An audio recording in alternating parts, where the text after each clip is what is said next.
नमस्कार दोस्तों, मेरे चैनल शुभ संस्कार पर आपका एक बार फिर से हार्दिक स्वागत है।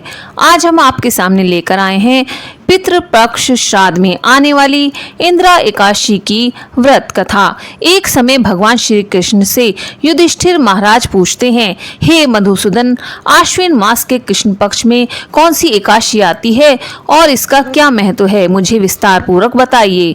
तब भगवान श्री कृष्ण कहने लगे, हे महाराज युधिष्ठिर, आश्विन मास की कृष्ण पक्ष में आने वाली एकादशी का नाम इंदिरा एकादशी है और इस व्रत का पालन करने से मनुष्य अपने पाप कर्मों को नष्ट कर देता है।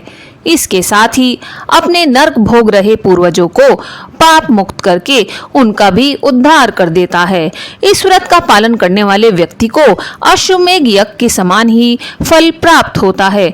युधिष्ठिर इंदिरा एकादशी के व्रत का महत्व सुनाते हुए भगवान श्री कृष्ण ने महाराज युधिष्ठिर को कथा कहना प्रारंभ किया। सतयुग के समय में माहिष्मती नगरी में इंद्रसेन नाम का अत्यंत पराक्रमी और यशस्वी राजा राज्य किया करता था। राजा इंद्रसेन ने अपने समस्त शत्रुओं का संहार कर दिया था। वो भगवान श्री हरि विष्णु के परम भक्त थे। अपना हर कार्य भगवान श्री हरि के नाम के उच्चारण से प्रारंभ करते थे।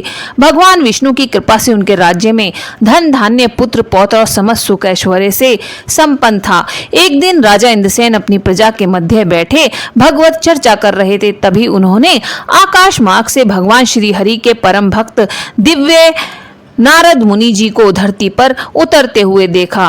राजा ने अपने दोनों हाथ जोड़कर नारद मुनि को प्रणाम किया और उन्हें अपने महल में पधारने का आग्रह किया। महल में इंद्रसेन ने नारद मुनि को उचित आसन प्रदान किया और उनका आदर सत्कार किया। राजा के इस आतिथ्य से प्रसन्न होकर नारद मुनि ने राजा इंद्रसेन से 3 प्रश्न किए। नारायण नारायण, हे राजन, क्या आपके राज्य में 7 अंग कुशल हैं? क्या आप अपनी प्रजा के विषय में विचार करते हैं? क्या आप भगवान श्री हरि की सेवा के प्रति अधिकाधिक समर्पित हैं?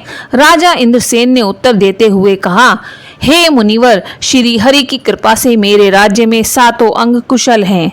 मैं अपनी प्रजा का संतान की तरह पालन पोषण करता हूँ और अपना अधिकतर समय भगवान श्री हरि विष्णु की भक्ति में समर्पित करता हूँ।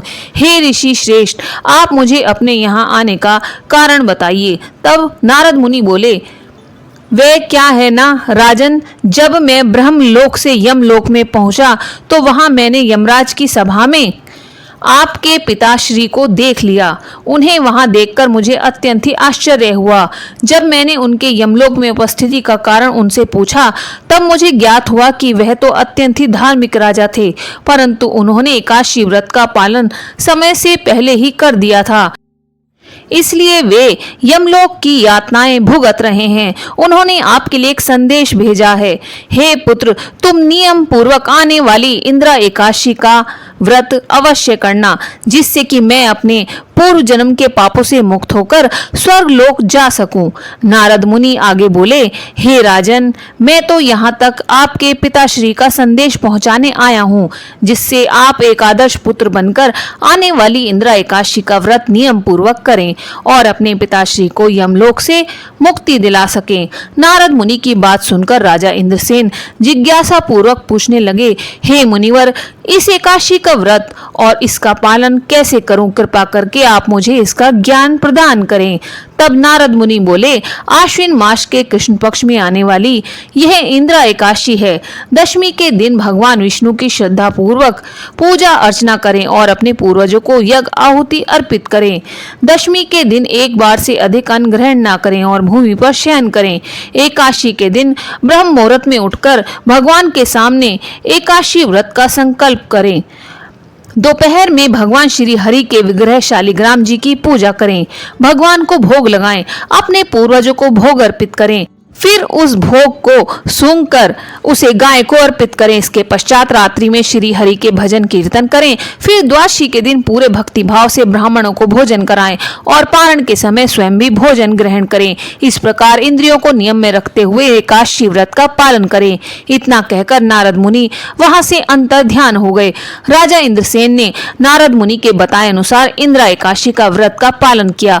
तब आकाश से पुष्प बरसने लगे और राजा ने स्वयं आकाश मार्ग से अपने पिता को स्वर्ग की ओर प्रस्थान करते हुए देखा।